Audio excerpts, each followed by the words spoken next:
안녕하십니까. 공병호TV의 공병호입니다. 저 사람들은 경제를 살릴 의향이 전혀 없는 모양이구나. 저 사람들은 사람들이 가난해지길 간절히 원하는 모양이구나. 나라 일을 하는 사람들이 그런 생각을 갖고 있을 까닭이 없을 것입니다. 그럼에도 불구하고 그들이 하는 행동을 보면 그렇게 생각하지 않을 수가 없습니다. 첫 번째 질문은 불황에서 해야 할 일입니다. 그것도 극심한 불황에서 무엇을 해야 되는가. 이 정권 사람들은 이론이나 경험이나 사례에 대해서 존중하는 마음이 없습니다. 이른바 사회공학적 사고나 설계주의적 사고가 아주 강한 사람들입니다. 다시 이야기하면 특정 목표를 정해두고 그것을 달성하기 위해서 자신들이 정책이나 제도를 통해서 마음대로 만지면은 그런 결과를 얻을 수 있다. 이런 생각을 갖고 있습니다. 자기들이 옳다고 생각하는 감각이라든지 믿음이라든지 신념에 따라서 마구 밀어붙입니다. 그러나 여러분들도 잘 아시다시피 인간의 인지구조는 참으로 불확실하고 불완전합니다. 자신의 감각이나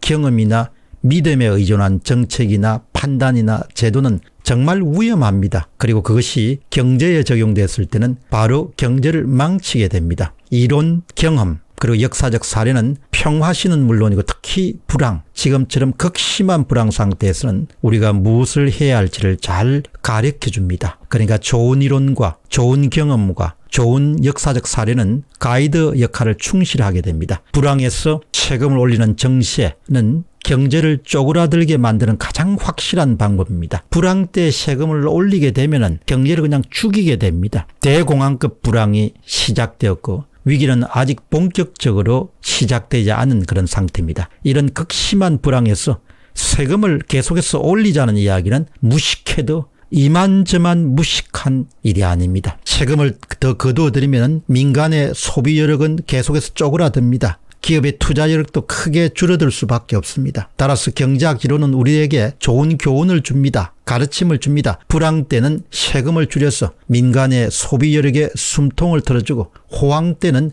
세금을 더 거두들여서 경기 가열을 시키는 일종의 재정 안정화 장치가 필요하다는 것입니다. 따라서 불황기에 세금을 올리는 정세 정책은 이런 메커니즘과 정반대이기 때문에 경기를 더욱더 가라앉히게 됩니다. 이 극심한 불황에서 세금을 계속해서 올리는 정신 나간 사람들이 어디에 있겠습니까? 그런데 바로 문정부가 추진하는 모든 정책들이 바로 이 정신 나간 일에 해당된다. 이렇게 평가해도 결코 가혹한 평가가 아닐 것입니다. 다음 질문은 문재인 정부의 세금 폭탄입니다. 7월 16일 오후 4시 무렵에 네이버 실시간 검색어 창에는 못살겠다 세금 폭탄이 검색어가 6위까지 올랐습니다. 못살겠다 세금 폭탄입니다. 청와대 국민청원에는 조세 저항 국민운동이 올라서 어제 5시 무렵에는 무려 4만 3천 명이 청원에 참여했습니다. 7월분 재산세 고지서를 받았던 사람들의 입은 딱 벌어지고 말았습니다. 엄청난 불만이 생길 수밖에 없었습니다. 7월 16일 날 국내의 대표적인 부동산 카페인 네이버의 부동산 스터디에는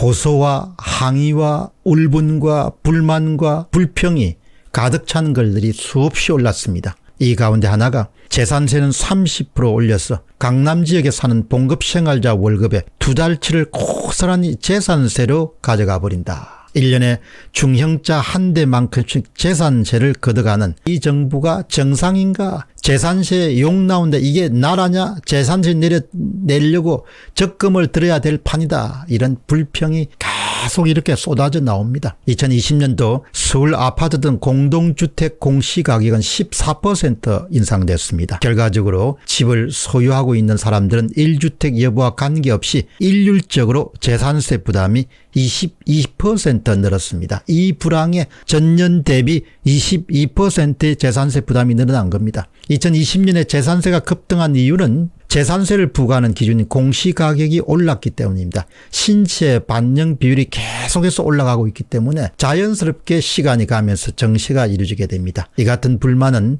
7월로 끝나는 것이 아닙니다. 7월에 절반을 내고 9월에 절반을 내기 때문에 계속되고 여기에다 또 12월에는 종합부동산세를 내야 됩니다. 종합부동산세의 경우에는 전년 납부액에 비해서 최대 3배까지 늘어날 수 있는 그런 사람들도 퍽 늘어날 전망입니다. 다음 질문은 우리가 알아야 할 일입니다. 문재인 정부의 세금 철학은 가능한 많이 거둬들이자는 겁니다. 경제 형편에 관계없이 가능한 많이 거둬들이자는 겁니다. 정상적인 정부라면 세금 수입에 맞춰서 지출을 결정합니다. 그러나 문재인 정부는 지출에 맞춰서 세금 수입을 결정하는 철학을 갖고 있습니다. 근데 그 지출도 고물주처럼 계속해서 늘어나게 되는 겁니다. 문정부는 가능한 많이 거두들이자, 그리고 필요하면 빚도 많이 지자, 그래서 많이 지출하자, 우리가 집권하고 있는 동안 펑펑 쓰자, 이것이 문정부의 소위 세금 철학입니다. 가능한 많이 거두들이자, 필요한 것은 필요하면 아니고 필요한 구실을 만들어서라도 빚을 많이 지자, 부채를 많이 지자, 그렇게 해서 펑펑 쓰자, 이런 것이 바로 세금 철학이자 지출 철학입니다. 그렇기 때문에 사람들 입에서는 못 살겠다, 갈아보자, 이런 소리가 여기저기에서 터져 나오는 겁니다. 세금을 증가시키는 것은 명목 세금을 증가시키지 않더라도 시세 반영 비율을 계속해서 올릴 수밖에 없기 때문에 이 극심한 불황에 계속해서 세금 부담이 가중하게 다가올 수밖에 없는 겁니다. 어차피 세금을 내는 사람들은, 문정부를 이끄는 핵심 권력층들은 내놓고 이야기하지만 저들은 우리 국민이 아니다, 이렇게 가정하고 있을 수도 있는 것이죠. 워낙 내 편과 적편을 잘 나누니까, 우리와 그들을 잘 나누니까 우리에게 좋은 정책, 우리를 편애하는 정책을 쓰고 그들에게는 뭐 관계없는 거죠. 국민이 아니니까. 그렇게 생각하고 있지 않는가라는 그런 의심을 가지지 않을 수가 없는 것이죠. 그러면 우리만 위하고 저들을 박해하게 되면 그러면 좋으냐? 결국은 다 어려워질 테니까, 나라 경제 전체가 가라앉을 테니까 우리 편도 피해를 많이 보겠죠. 그 우리 편들이 우리도 피해를 보구나, 이런 것을 느낄 때가 되면 이미 그때는 뭐 파장에 가깝지 않겠느냐, 그렇게 하는 거죠. 불황 때 세금 올리는 그런 국가가 어디 있습니까? 쿠폰도 주고 해서 돈을 좀 쓰게 하는 건데, 그렇게 다 민간이 써야 될 돈을, 이번에 서울시는 재산세가 올라가서 2조 원 정도야 아마 추가 세원이 확보가 되든지 아니면 2조 원 정도가 막 늘어나든지 아마 그럴 겁니다. 어떻든 이렇게 불황 때 과중한 세금을 가지고 조이기 시작하면 나라 경제는 절대 살릴 수가 없죠. 공병호 TV의 공병호였습니다. 감사합니다. 열심히 사시는 분들과 특별히 건강에 깊은 관심을 가진 분들을 위해서 건강식품 구전녹용을 소개해드립니다. 구전녹용은 기후 특성상 생산된 녹용의 질이 매우 뛰어나고 뉴질랜드산에 비해서 약 1.7배가량 비싼 러시아산 녹용을 사용하고 있습니다. 허약한 몸을 보강하고 씩씩함을 계속해서 유지하는 데 도움을 주는 구전녹용을 구매하시기를 원하시면 설명글에 링크를 누르시면 바로 매장으로 연결됩니다. 여러분의 깊은 관심을 부탁드립니다. 감사합니다.